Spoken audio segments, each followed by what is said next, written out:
Since the last episode, the iPhone surpassed its 15th anniversary on January 9th. We have a new segment that is official now. It's called Our Recent Photos, where we look at some images that Dave and I have been taking since the last episode. We have some tips for you, and we talk a little bit about the new iPhone SE with 5G, maybe, or will there even be one? We even go off track where we talk about cellular tech and Apple stuff that has nothing to do with iPhoneography because it's been a slow week. All this and more on the iPhoneography podcast coming up.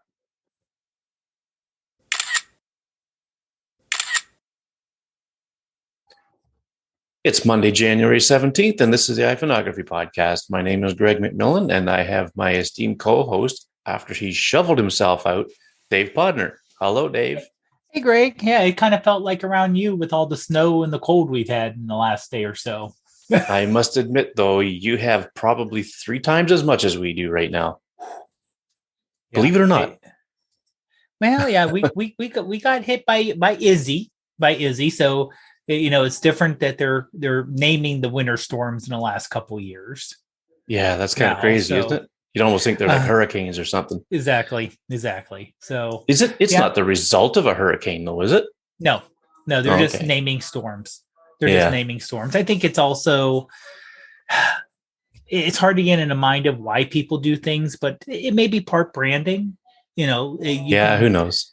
Because people think snowstorm, no big deal. Like we got 8 inches of snow in literally like a little over 12 hours. It took started for me like 4 p.m. and it finished up at 9 a.m. the next morning. So, we're talking definitely less than a day and overnight. And you go from completely clear to, oh, you better hope you don't have an emergency because the ambulance may not be able to make it to your house. Yeah. And folks, if you want to follow along with the progress of that snowfall, go to Dave's Instagram. He's got it logged there, I believe. Do you have all the pictures on there? I know it's in your story right now, but when this comes out, I did have it in the story. Posts?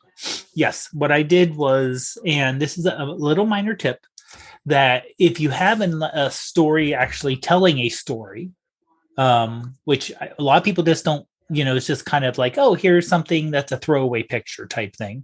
But if you actually do have a story out of like a group of pictures that you have in your story, you can hit the little button on the upper right and save the story as a video. Oh, nice. Okay. So I put a quick little video time lapse, a little bit slow, unfortunately, because you can't control the speed or that kind of thing. So it's a bit of a pain, and I didn't really want to go into iMovie or anything else to edit it, take the time. Yeah. But yeah, so I just did so it's a little, so you can see the time lapse and putting the time in. You can see the snow just crawling up, and then hitting that 8-inch mark. Yeah. Well, that's kind of cool. So today we're going to just kind of bounce back a few days here, actually a week and a bit, because we missed, since our last show, the anniversary of the initial iPhone announcement that Steve Jobs did on January 9th, 2007. So we thought we'd just take a quick minute here to kind of reminisce about that, announcement and how it maybe changed things. I mean, I don't think there's any doubt about it. I think the iPhone has definitely changed the world because, it changes the way we do things. I mean, if it wasn't for the iPhone, Dave and I wouldn't be sitting here doing this show talking about iPhoneography because, it's changed the photographic industry by completely, all but obliterating the point and shoot market. Yeah. So, what do you remember if or anything, Dave, do you remember where you were, what you were doing when that announcement happened? Well, I remember it was during Macworld. Yeah. When there was a Macworld and Apple went to Macworld, and it was a lot of lead time and everyone knew they were going to talk about something. The rumors were heavy that And the thing is, there was already another product called the iPhone that Apple had nothing to do with. Yes, I do vaguely Yeah. remember hearing about that. And So I gotta say, I don't really recall too much of this because yeah. I wasn't really following Apple back then. I was big BlackBerry guy, so I'm going to Yeah. rely on you to reminisce about this one. But I remember the couple big things were that it was everyone was like, well, because you had iPod, of course, no iPad, you had iPod, and people are like, well, they're going to call it the iPhone. We're like, or people are like, oh no, no, no, someone already owns the trademark. They can't just use iPhone because someone's already using it. And what are they going And to it call it? was some Oh, kind Apple of phone. tech company, wasn't it, that had It that, was, yeah, it like was an Xerox or something? I know it was Xerox, but it was an internet-based home phone, if I remember correctly. So Okay, it yeah, wasn't a cell phone.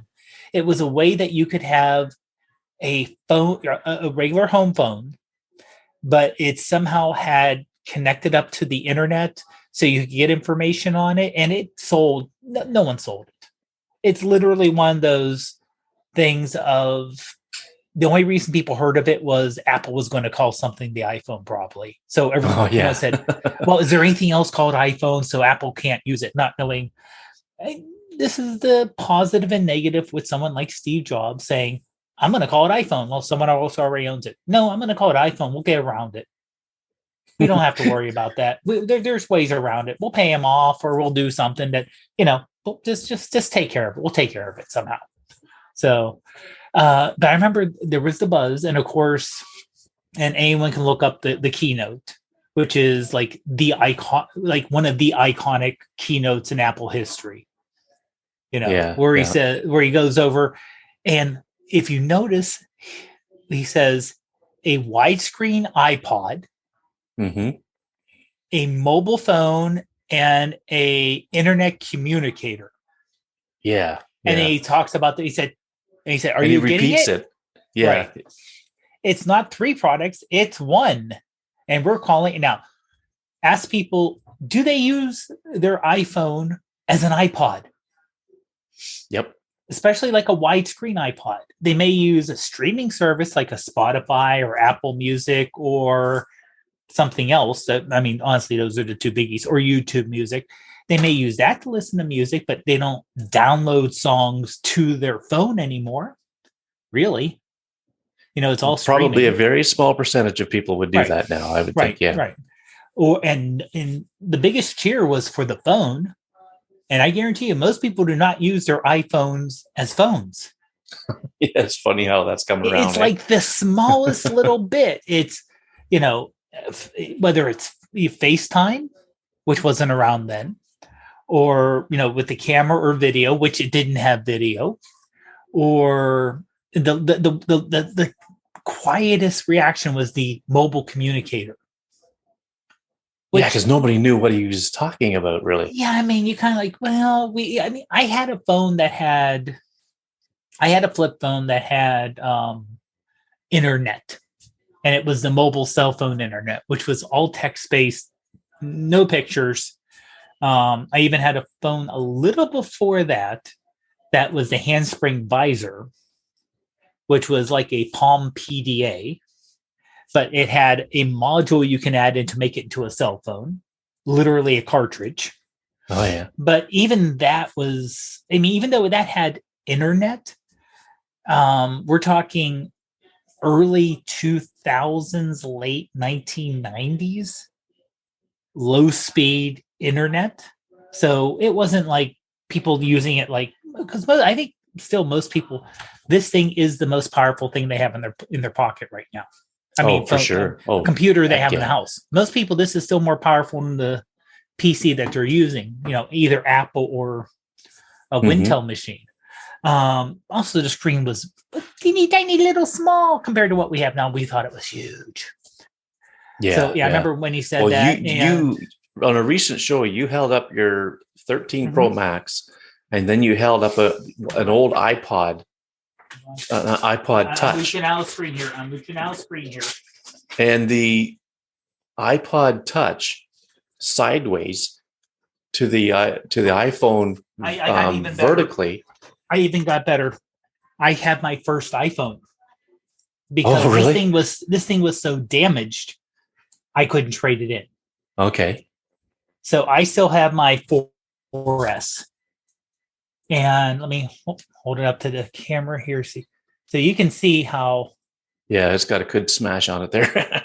Yeah, there and then the back was. Yeah. There's a screen protector on here, so the glass wouldn't fall. Isn't falling out, but just a little bit of a Yeah. difference in size there. Yep. That's insane. I could not Yeah. imagine going back to that. Oh no, no. Here we go. So let me get the bottom of the screen lined up so you can see the screen is like, yeah. And of course, then when Android, now I know Android people will say Android made a big difference, and it did. It completely did, especially when you Sure. got later down the road. But there were Android phones before the iPhone came out. Yeah. They look like And Blackberries. and BlackBerry had a touch screen. I had a BlackBerry Torch. But Thought it it was also the had the cat's key. It also had butt. the keyboard. But it also had the Yeah. keyboard. Yeah. And the BlackBerry and the Androids at the time had the little chiclet keyboard. They were clones of, and this is before Google bought them, when Android was its own little thing. They were Yeah. basically clones of Blackberries. And when the iPhone came out, they said, we got to switch because this is the future. And BlackBerry was in complete disbelief. Yeah, they ignored it, and then look what happened to them. Yeah, and Microsoft was in complete disbelief. Steve Ballmer with his, it's like $700 for a cell phone. Who's going to pay for that? Well, I agree. No one at the time was going to put out $700 en masse, but it was enough where you could get production and people wanting it, and then the price went down significantly after that. So yeah, it was a different market back then too, because at least in the States, well, it wasn't available in Canada for a couple of years. Yeah, I'm not sure when it was first brought here. Yeah, like it I was a say, couple of years later. I didn't get my first iPhone until the 4S, which was in October of 2011. I want to say it was shortly after Steve Jobs passed away. Yeah. And so you said the 4S was your first one too, right? Yeah. Yeah. So we probably started about the same time. I was thinking there was going to be a bit of a lineup on launch day at my local carrier, but no, I got in there. I had to wait for like one person to get looked after. There's no lineup or anything, but yeah, I was really big on BlackBerry. And then when people at work found out I bought an iPhone, like I literally had one guy come into the color booth that I work in, and he looked at me and he says, "Is it really true?" I said, "Yeah." And and I haven't looked back. But I mean, on another note, not only is it the 15th anniversary of the initial iPhone announcement, but BlackBerry has announced that they're discontinuing legacy BlackBerry products. Like they killed them. They're done. If you had one, I forget what day it was that they flipped the switch, but if you had one, it would just stop working. There'd be no signal, there'd be no nothing. I don't know if it would work on Wi-Fi. Maybe it would. I don't know, but gosh, I don't know. Maybe it wouldn't, because you'd have to have some kind of connection with the BlackBerry servers or something. But I mean, BlackBerry's still going. They still have their Android powered phones, but as far as the old legacy BlackBerries, like the old curves and bolds and all that stuff, they're done. They've killed them off. So it's interesting. They've come a long way, and it's on I guess the 15th iteration with the iPhone 13 line. And honestly, it's hard to lose. It's so easy to lose track because no one's consistent with the numbering systems. I know. Yeah. It's too bad they just didn't start with iPhone 1, iPhone 2, and just go on like that. But, the iOS version, it's the only thing that's really in line with the number of years that they've been in existence.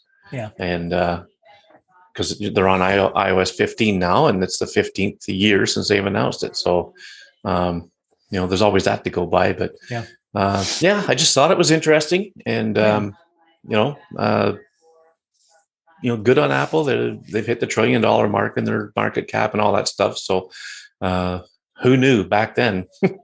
I wish I'd had $1,000 worth of Apple stock, but anyway, so we're going to move on to uh, our new segment that we started on the last show, and it's called Our Recent Photos. Because in your camera roll on your iPhone, you've got your albums, and your recents is the one where your newest photos are. And so Dave and I are going to talk a little bit about photos that we've taken since the last show. So do you want to start, Dave? Because I should say too, we're going to work these into tips as well. We're going to try to do tips every time, as much as we can on these shows too, just to kind of help people with their photography. That's it's all about learning. Learn what you can, share what you, learn what you can, and share what you know, that type of thing. So yeah. And since we're sharing the photos now, we can say, well, here's what this photo, and then we can share the photo and say, here's what we learned from taking this photo. Yes. Right. So that is always a big help versus just trying to be more, without the visual. Now, of course, if you're listening on the podcast, we will be as descriptive as possible. Greg will do his magic. On the enhanced version, you'll be able to see it on your phone screen. Right. If you have the iPhone or the Apple Podcast app or on Pocket Casts, I know it works. Other than that, I honestly don't know if it works, but I'm pretty sure Spotify, it does not work, unfortunately. But I haven't noticed it on Overcast, unfortunately. It doesn't? I haven't noticed it, no. Okay.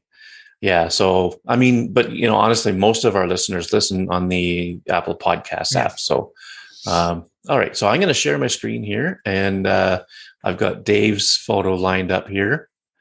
And the world famous Mr. Leo here. Yes. Episode 247 on Tiny Shutter. Go look it up. And I'm talking about you, boy. This was actually taken. This may be a little TMI, but you take photos where you take them. I was in the porcelain library, to put it one way, and he was sitting at my feet. You can see the vent right in front of me here. Oh yeah.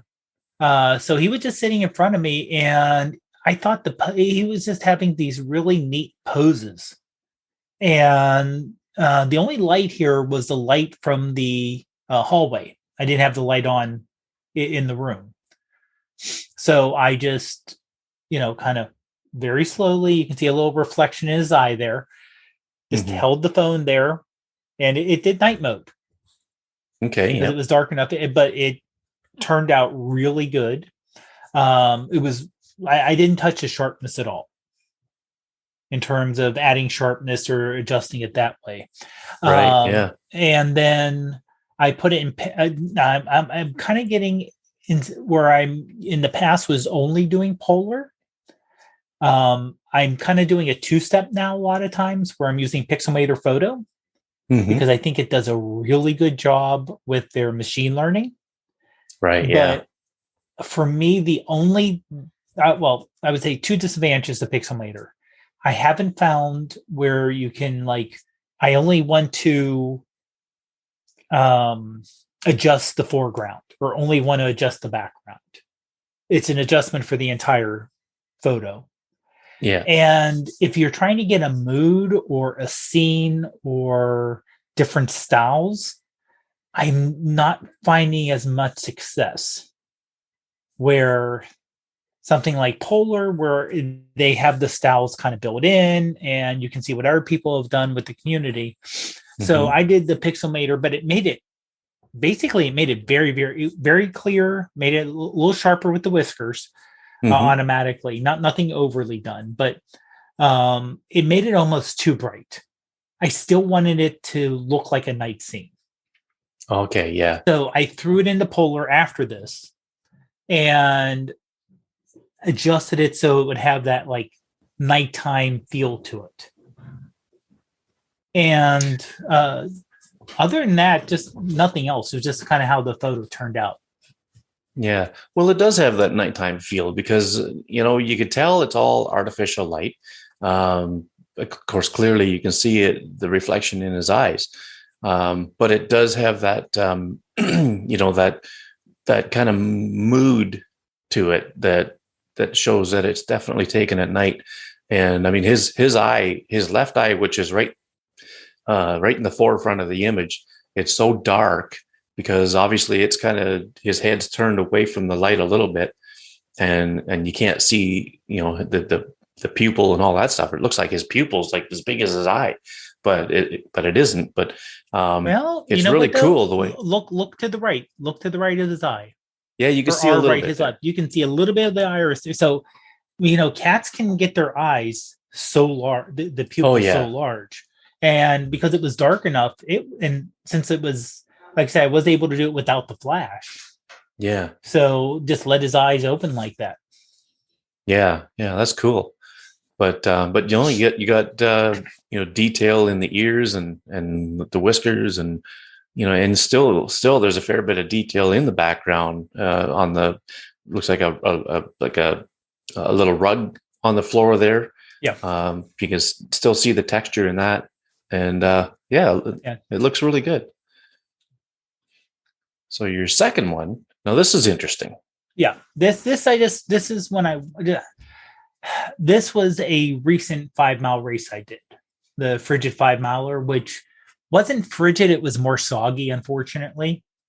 Um, it was just, a little bit, they put it in the middle of January to be cold.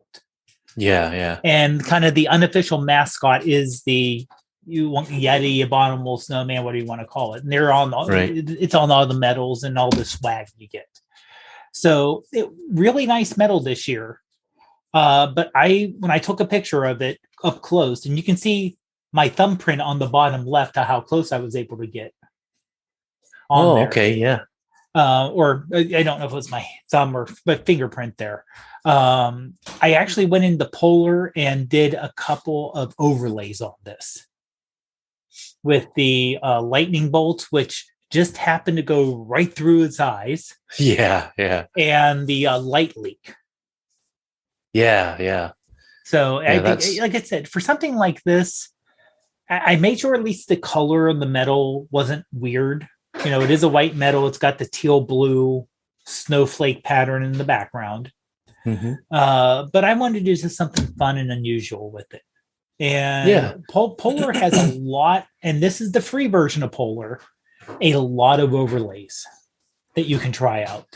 yeah. Either different types of lightning, atmospheric effects, other things like that. So you can do all kinds of things and just put it over top of an image to get a little creative. Yeah, yeah, that's interesting. But yeah, I do like the way the lightning bolts go right through the eyes. And Mm-hmm. now, was that intentional or was that just a happy accident?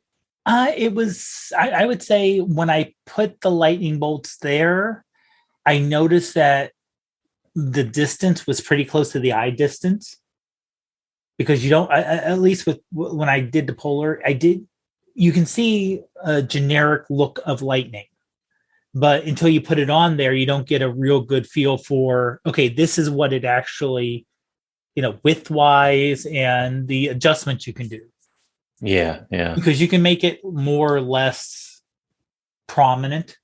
So you can make a little bit of a difference that way. Yeah, that's pretty cool. Now your And third also one. I'll say Oh, before go we move ahead. on, and also for fun, I took that, put it in TikTok, and they put a couple sparkle um, effects in it. Oh, really? So I put a little sparkle, and of course in TikTok you put music behind everything. So if you're familiar with the song, the Immigrant Song, Oh, yeah. Led okay, Zeppelin. which yeah, exactly. I see. I didn't know the name of the song. All I Oh, knew yeah. it Okay. was the song from Thor. Ah, yeah. Yeah, exactly. And with the lightning and with the sparkling, I thought it would just fit perfectly. And part of the lyrics is something like "in the land of the ice and snow." Exactly. Very Exactly. So fitting. it was just like, oh, that was perfect. Yeah, yeah. So did they put the music in, or did you choose it? I chose it. I chose it. Okay. Yeah, when I got that picture, I just saw the picture and I thought, the scene from Thor where he comes down and he's got the lightning as his eyes kind of go white, Oh yeah. and I thought, oh, that would be great to have that music. And I thought, okay. Then the first thing I did was go to Google and say, song from Thor. Oh yeah.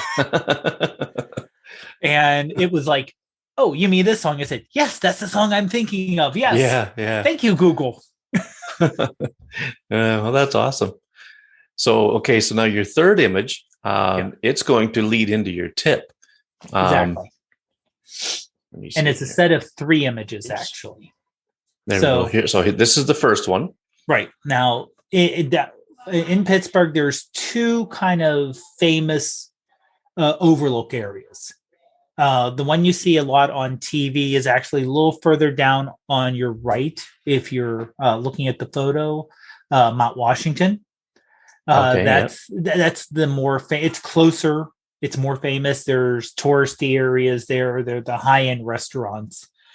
This area is the West End Overlook, and this is straight. There's a park here, but this is straight residential. Oh, This okay. is literally you walk, maybe 100 feet one way. You just got average houses, not tourist stops, not little fancy restaurants, just average houses. Yeah. And the parking's not as good. So this isn't as well gone over as the other touristy part. But the thing I wanted to bring up here is that I took 3 different, basically same shots using the 0.5, the 1, and the 3x zoom. Hmm. Now, from where this image is to downtown to the point, you're talking a mile and a half away, kind of straight distance. Yeah. Yeah. So Well, doing I'm sorry. no, I was just going to say, yeah, it looks like it's a fair piece Yeah, away, especially with that ultra wide. exactly. And with the ultra wide, you see, and the sky was really expressive this day. Yeah. So with the ultra wide, you're able to see the streaking of the clouds, and it looks like if you look at the clouds, they look like they're actually converging. They aren't, but just the way it is, they look like they're converging to a point. Yeah. Yeah.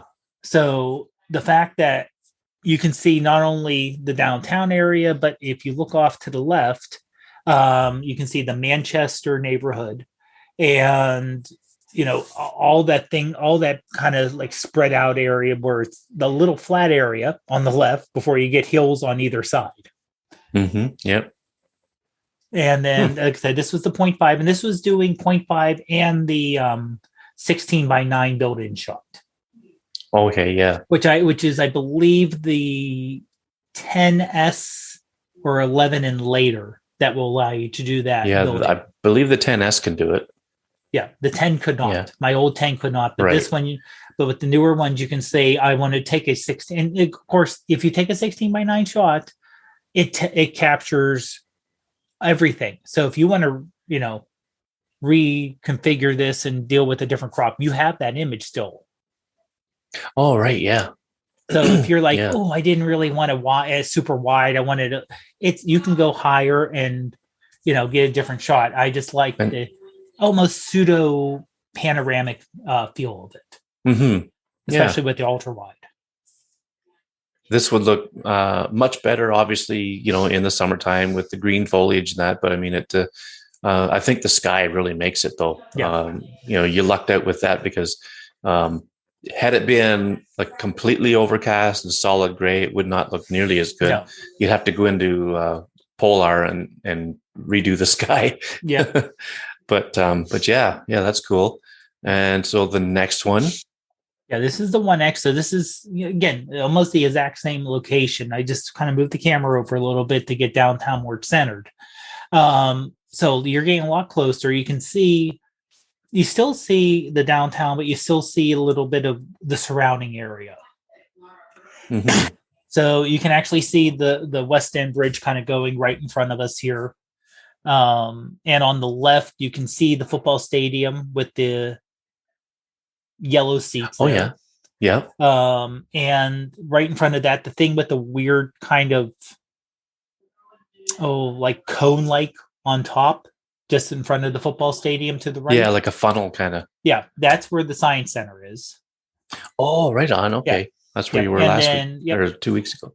and the building just to the left of that, kind of right over the bridge, is the casino. Oh, okay. Yeah, Cool. And but that's the one of the famous yellow bridges. yeah. So you have the Western Bridge in front of us, but the other thing I like is because kind of the touristy image is like hard into downtown, which is I did that too, but I like this because you can also see the areas around the downtown area. Like you can see the Yeah. coal barges kind of right in front of us, Yeah. and the railroad that kind of goes right along the river, and see some, the little bit of industrial that's still around. Yeah. I think it's very well composed because the way you've kept the complete bridge and even the way the road as it comes off the bridge on the lower left there, it swoops around to the right, and you've kept that all in the frame, and that really, I think it just really adds to it as it swoops around and goes towards the casino. Yeah, had that been cut off, and then you'd see, like, you'd almost wonder, okay, well, where does that go? But you can still see it, so that's kind of cool. Yeah, and then the third one, Yeah, wow, yeah. Now this is the 3X. Now I did put this in Pixelmator Photo to do the super resolution to help out a little bit and boost the colors a little bit, because you're getting 3X on an overcast day and we're pretty far away. So but it still worked out pretty good. yeah, The only thing I would have, looking at it, the only thing I would have done differently is the bridge on the right, the Fort Pitt Bridge. If I could have just a little bit, so I wouldn't cut off a little bit on yeah, that. yeah. But overall, yeah. And like I said, this is just the 3X. So again, the problem with the 3X for the app, for the iPhone, is low light. Well, Hmm. I'm in the middle of the day here. It's, even though overcast, bright enough, so you don't have to worry about that. Yeah, And it yeah, still came and out close enough where you can actually read the lettering on some of the buildings there. yeah, and it does surprisingly well for the aperture they put into that 3x Yeah. camera. I was really expecting it to struggle with noise and everything else, but I guess the image signal processor and all that stuff that It they've does pretty amazing. Yeah. ramped up in the 13 Pro. It's done a really good job. Yeah. But this is kind of tying into the thought process. Is most people who go up there will take, if they can, depending on what camera you have, this type of shot, the zoom in up close, get the detail on the big buildings. Mm-hmm. Yeah. But we do have, even if you don't have the Pro, you still have the wide and the extra wide, Oh yeah. and it does not hurt to say, okay, I'm going to take that photo. You know what? Let me go for the extra wide, or let me go to a different zoom that I was planning on to, because it is an optical zoom. You don't have the digital, you have artifacts, because again, we're talking very small lenses, but you're not having the digital artifact of, and I did try a couple of shots just to see what the 15x zoom looked like. It was splotchy, but that's kind of expected because it's 5x digital. Yeah. That's right. So it's not going to look good. Yeah, there's a limit. There's a limit to what you can do digitally. Yeah. So, but if you're in a place and you're like, okay, you know what, I'm going to take the extra half second, minute, whatever. Let me zoom out and either go widescreen or 4:3, or try a different resolution. Get the shot that you have in your head, because I think a lot of us have, like, okay, this is a shot I have in my head, and this is how I want it to turn out. But you can also make it where it's like, okay, I'm going to try something different. And if it doesn't work out, it doesn't work out. It's a learning experience, Yeah. That's because right. when I was up there, I took I know this isn't a lot for some people, but it was cold. And I had my gloves off to use the phone properly. So I took maybe 15 photos up there and only kept 5. Yeah, yeah, yeah. But I they mean, were different. Maybe I'll try this. Maybe I'll try this zoom. Maybe I'll try this angle. Maybe I'll walk over here. Maybe I'll walk over here. And especially with the zoom, it's like, okay, well, you know what? I'm up here. Let me do the 0.5 and the mhm. 16 by 9, see how that turns out. Because it's something, I wouldn't thought about. And like I said, you have 2 to 3 different optical zoom ranges. you know Give them a Yeah, try. That's the biggest tip, yeah, is to say, yeah, see if it looks different. yeah. It may That's right. be meh, but experiment. Yeah, that's the only way to find out. That's for sure. So you mentioned cold. Speaking of cold, uh, how's this for cold? Went to one of my favorite spots. It's a river Oh wow. that is it's downstream from a waterfall, Inglis Falls, which is probably my favorite waterfall in the area. And I was trying out some long exposure things. Now this was today. I took some yesterday, and I wasn't happy with them. And it's not because it was a brighter day; it was a sunshine. The sun was shining. That really didn't ruin the image or anything. But this one here, it was overcast, and I tried a few different things with the camera, and I used Reflex, the app Reflex. Now I know if you've heard me on this show, you've heard me talk about halide all the time. But I'm playing around with Reflex, and I got to tell you, I'm liking it. I'm liking what it can do. Um, and this this was like a half a second, I think. This shot, I didn't want the smooth, veiling in the water. I just wanted um, just to show that it was actually rushing, instead of Mhm. freezing the image. I wanted to show that it was moving quickly, and um, I just the 16 by 9 crop works well with it. And what did I edit this in? I edited this in Photos, I believe. And yeah, it's just one of my favorite places to go. Um, Not much else I could say about it, No. really. They almost look like ice lily pads.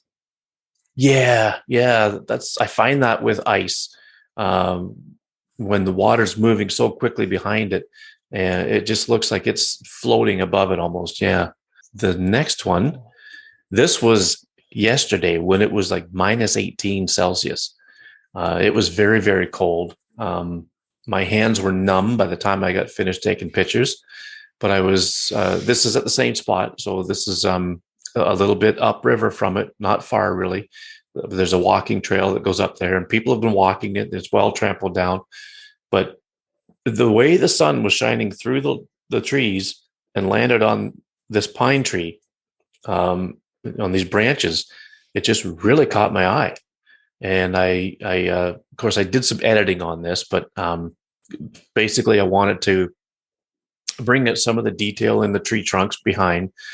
Uh, keep the dark areas kind of dark, and brighten up the parts where the sunshine was. So and yeah, I just for me lately, it's been all about how light catches things, and this certainly caught my eye as I was walking along. Yeah, the almost lime green color of the trees Yeah, with yeah, the light and hitting it the way it is.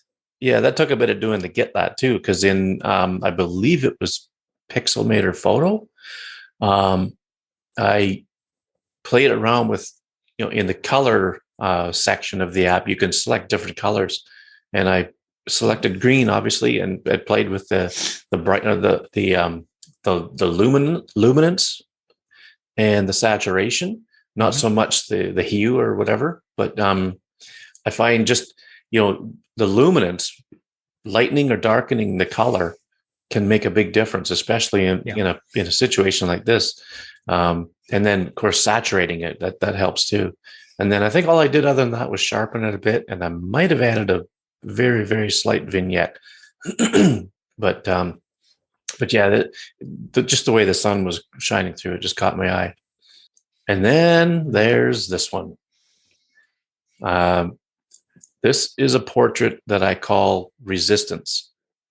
And I'm not going to give too much away about the backstory of this, but all I will say is that I've been waiting for years to take a picture like this. And I don't think this is going to be the final product either. I think I'm going to do some things to this to make it a little better.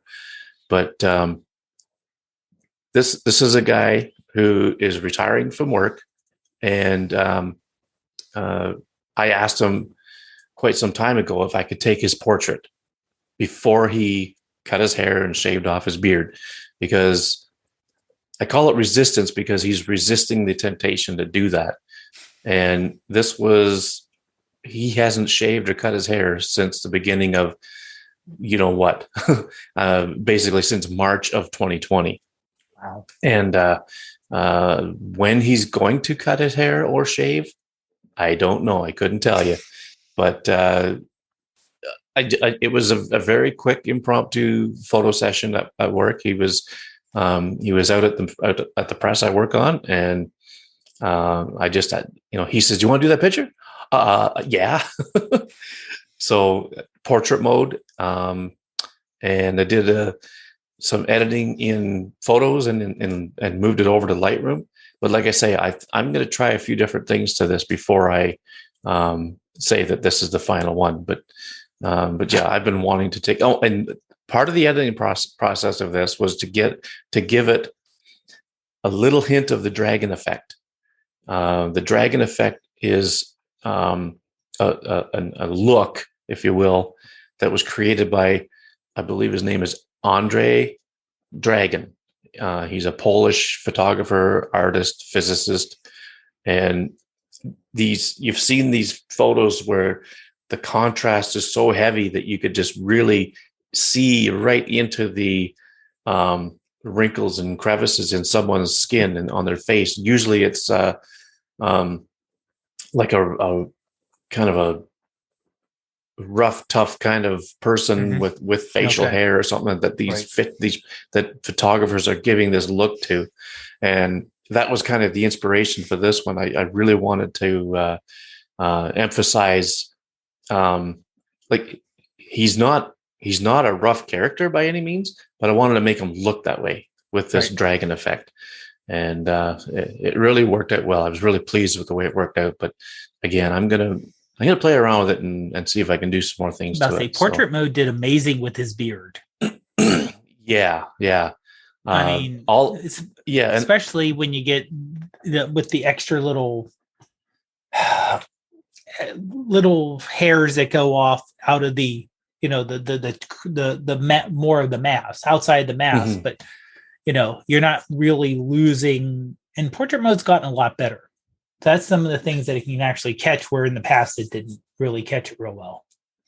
Yeah. The now he had a shirt on over top of that. It was a T-shirt. It was like a Duck Dynasty T-shirt that had words on it and a picture of Phil Robertson. And the funny thing was, and I didn't notice this till after, but the portrait mode or the camera picked up on Phil's face on the T-shirt, and it was underneath his beard, but it blurred the beard so much that you could actually see his face.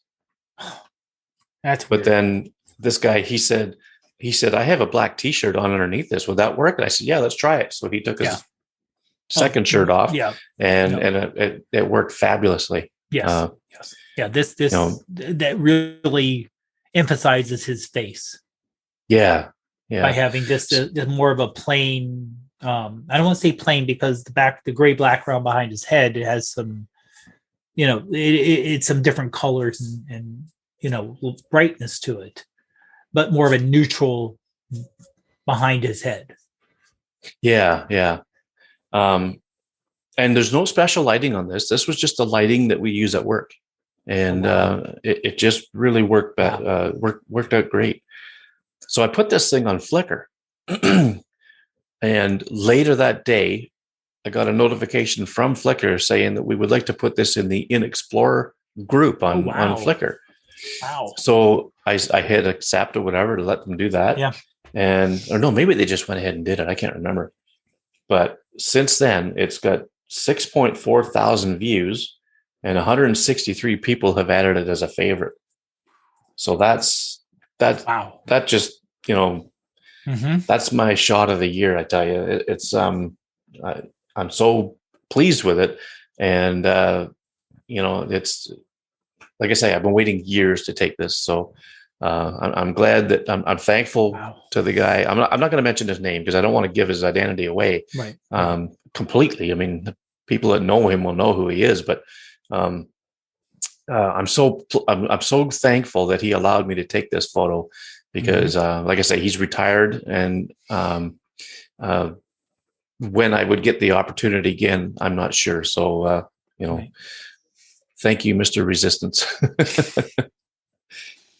So now, so for my tip, seeing as how most of the northeastern United States is getting covered in snow, and it's winter in a lot of other places, I thought I'd give a quick little tip on winter photography. This was yesterday, the day that I got that other shot of the trees, and one thing that I did with this shot that I'm kicking myself for, well, not really, but you'll see why in a second, is I overexposed it a little bit. So if you could look down at the bottom, you can see the snow is just blown right out. And I shot in JPEG, and you cannot get that back in JPEG. It is what it is. I tried darkening it down, and no, it's just blown out white. And so for those who can't see what it is, whether on YouTube or on the if you don't have YouTube or the podcast app running that could show the image, it's a photo of the river. There's a pine tree on the right, heavy laden with snow or crystals. There's a snowbank in the foreground at the bottom of the frame, and across the river is the bridge the walking bridge comes across. If you go across the bridge and head up the hill, you go back to the parking lot, and there's other trees around too. But the sun's shining right down on the snow right at the foreground, and I didn't compensate for that. It's just blown right out. So if you're using the Photos app, I highly recommend you tap to focus, but then also tap and drag your finger down to decrease the focus a little bit, or not the focus, but the exposure a little bit, and try to bring back some of the detail in that snow. Right. If you have an app where you have a histogram, you'll be able to see on the right-hand side of the histogram where it's blown out, and you can bring that back, especially if you're shooting JPEG. So when I took that, I noticed when I previewed it, I noticed that it was blown out. So I took it again, but I dialed back on the exposure, and the dark areas are darker, but there's more detail in the snow. There might even be a little wee bit that's still overblown at the bottom, but I'm okay with that. It was bright sunshine on the snow, and I was able to keep most of the detail in the dark areas on the other side of the river that's in shade. And but I'm so glad that I took that second shot where I dialed down on the exposure to just stop that from overblowing. So when you're shooting snow in the sunlight, don't be afraid to dial it down, decrease the exposure, because you can always bring up the shadow areas later in the Photos app or whatever editing app you're using, because it's easier to get the detail back in the shadows than it is to get it in the overexposed whites.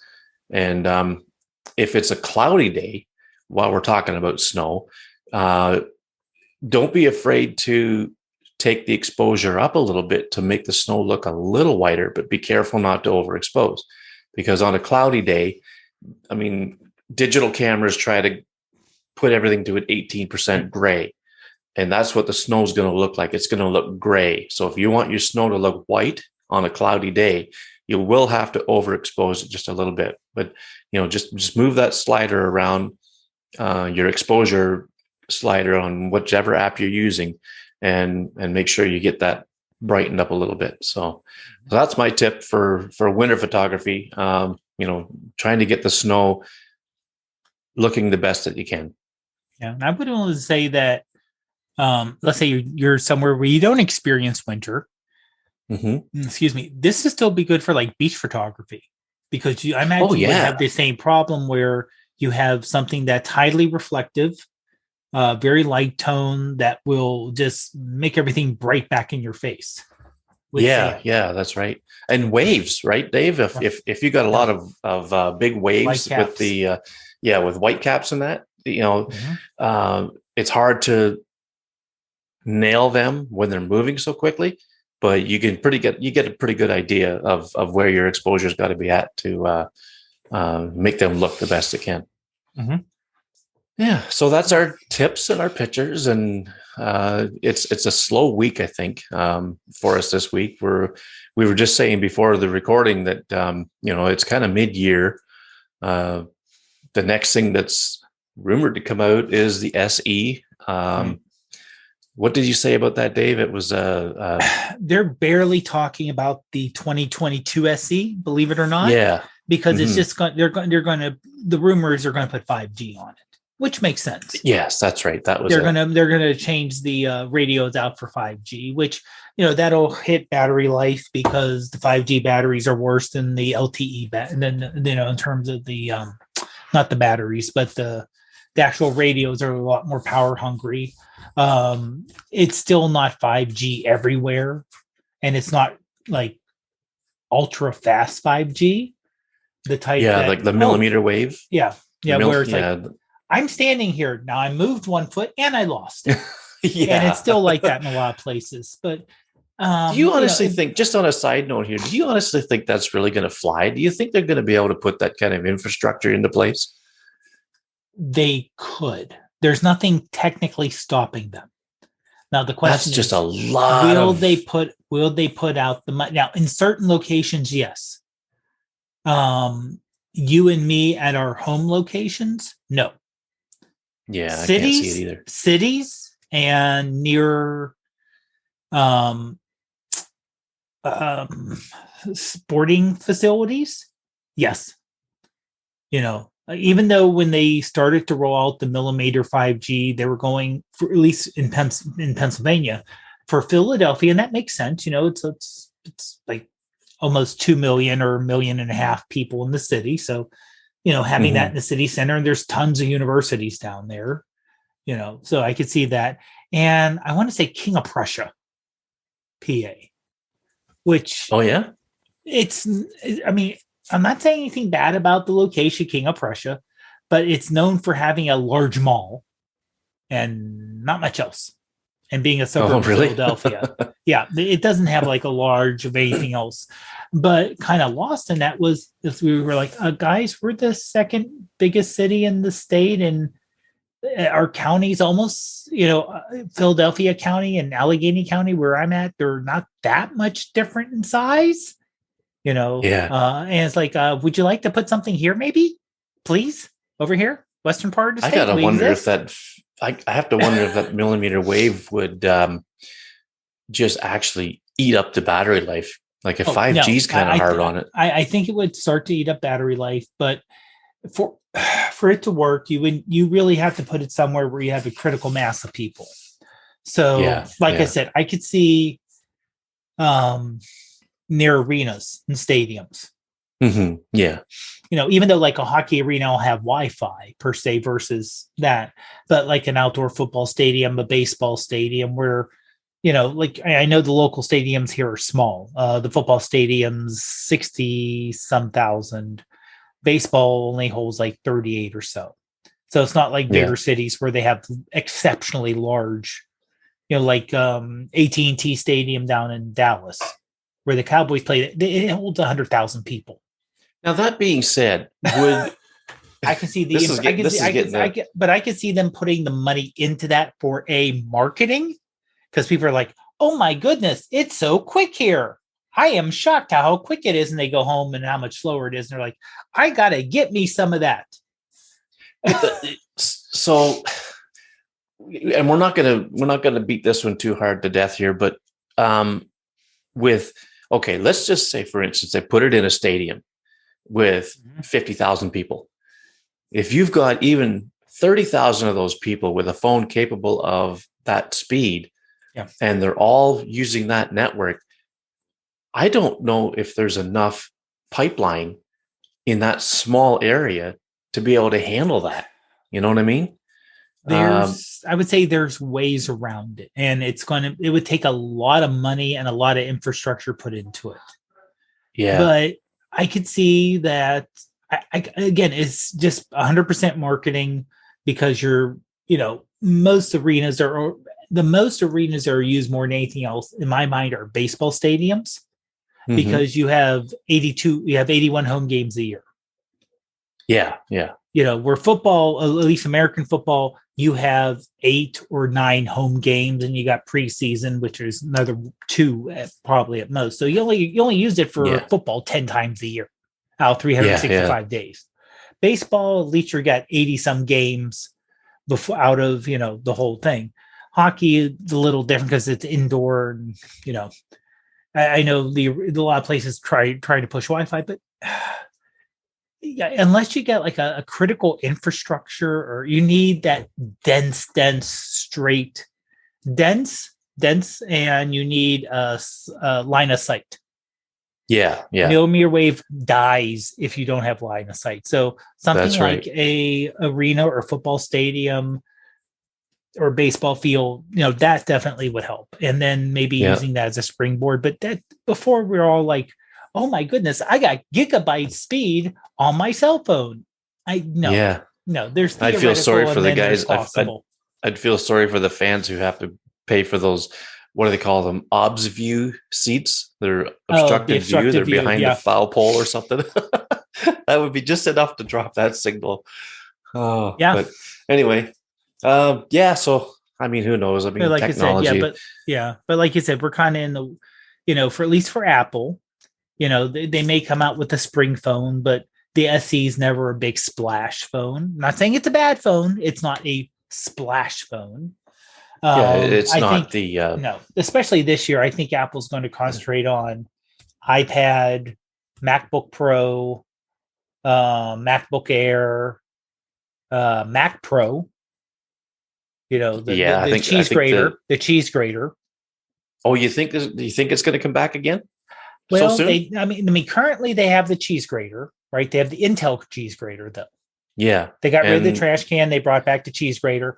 I could see that getting replaced with an M1 Ultra Super. Like the M1 Max iPad or MacBook Pros are blowing that latest $50,000 cheese grater out of the water, and it's really upset a lot of people. Right. Now, the difference with the cheese, and I know we're getting off the phones here. The nice thing about the cheese grater is it's easy to replace the innards. Yes. Where none of the M1s you can replace. You can't say, I'm going to throw a little extra RAM in there. Oh, I'm going to swap out the hard drive. I'm going to put extra RAM. You can't do that. And I've got buyer's remorse, because I've got my M1 iMac has 8 gigabytes of RAM, and I'm kicking myself for not getting 16. Not that it's really a big deal, but it just would have been a little better. And the only way to increase it is, I think there's a way you can do external RAM via the FireWire. I don't know. I haven't heard of that. I know you can do external graphics cards, and of course, obviously external storage. I think there's a way, but it's not, like I said, it doesn't really work that well. But if you're desperate, I think there's a way. And it might be pretty expensive. It's going to be. Yeah. But yeah, I think the Mac Pro, the people who buy the Mac Pros, to say the MacBook Pros are not for average people It's true. You're buying a Mhm. MacBook Pro because that's part of your job. You know, Yeah.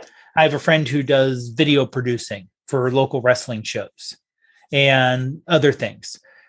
He needs a MacBook Pro because Yeah. he's editing. He's got, he has like a multi-camera setup where he's switching between camera one and this and switching here, moving here. You can see like the multi things here, and you got to change here. You got overlay graphics, the whole thing. Yeah, you need a MacBook Pro for that. If you're using a Mac Pro, not a MacBook Pro, a Mac Pro, you know, that's a line item on a project that you're doing for somebody else. Mhm. That's Yeah. okay. You're Our making service, money with it. our You're making services money with it. cost. Oh yeah, but our services will cost you $500,000. Here's this price here, and by the way, we need a $10,000 computer. And if you're willing to pay someone a half million, million, whatever for their services, you're like, oh, $10,000 computer. Yeah, of course, here. That Yeah. because then it's a lot quicker and you don't pay the people as much. Mhm. You don't have to say, Yeah. okay, and I'm compiling, and this is going to be done in 10 minutes versus, and I'm compiling, and it's done in a minute and a half. Makes a Yeah. big difference. Makes a big difference. But Yeah. that isn't your average person. That isn't even your average professional. Those No, are that's right. so and now admittedly, Apple does stupid stuff. The wheels for the Mac Pro, the Oh yeah, monitor stand, ridiculous. Yeah. which of course, if you're a professional, and this isn't really coming from me, this is me listening to professionals. They already have mounts. They're not going to buy the $5,000 stand that Apple puts out, no matter how pretty it is and the magnetic, and they're not going to buy it. Yeah. Yeah. It's literally the equivalent of, you buy a car and they have these special um, floor mats that are specially designed just for your car with the little engraving with the car on it, with the car name on it. And it only costs $2,000. Now, most people are going to be like, I'll go down the store and get one for $15. But Yeah. if you're buying if you're buying a $70,000 vehicle, 2,000 isn't that much more.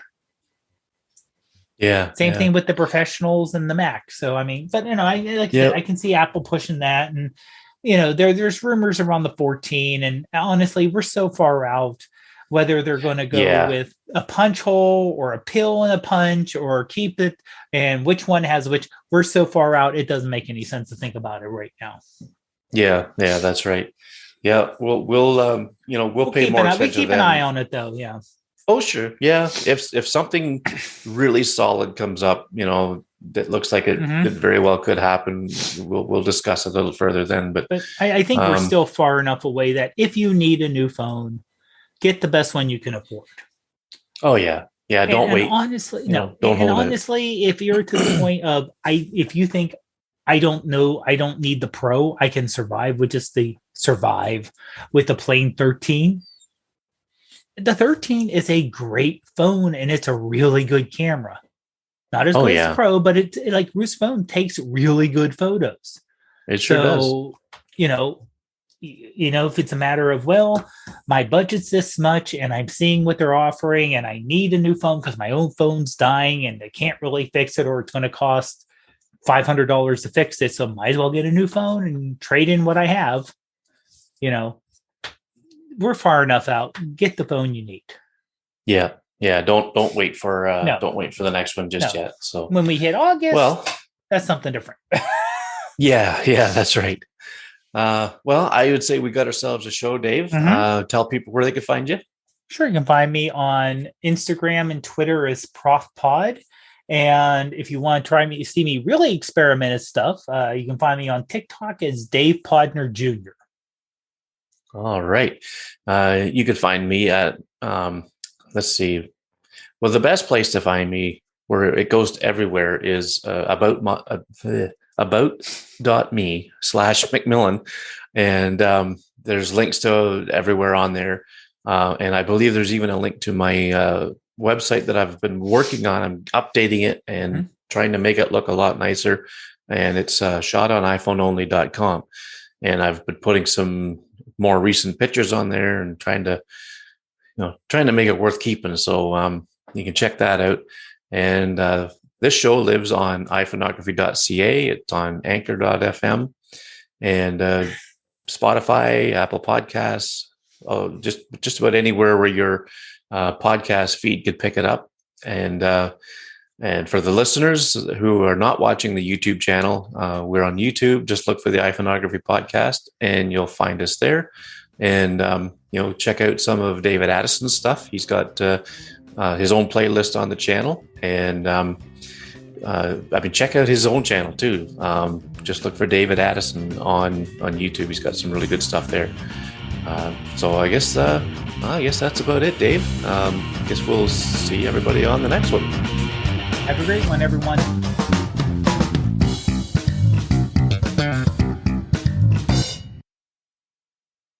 Since the last show, it's been okay. No, hold on. Okay, 1, 2, 3. Hello. I'm not even gonna say hello. 1, 2, 3 again.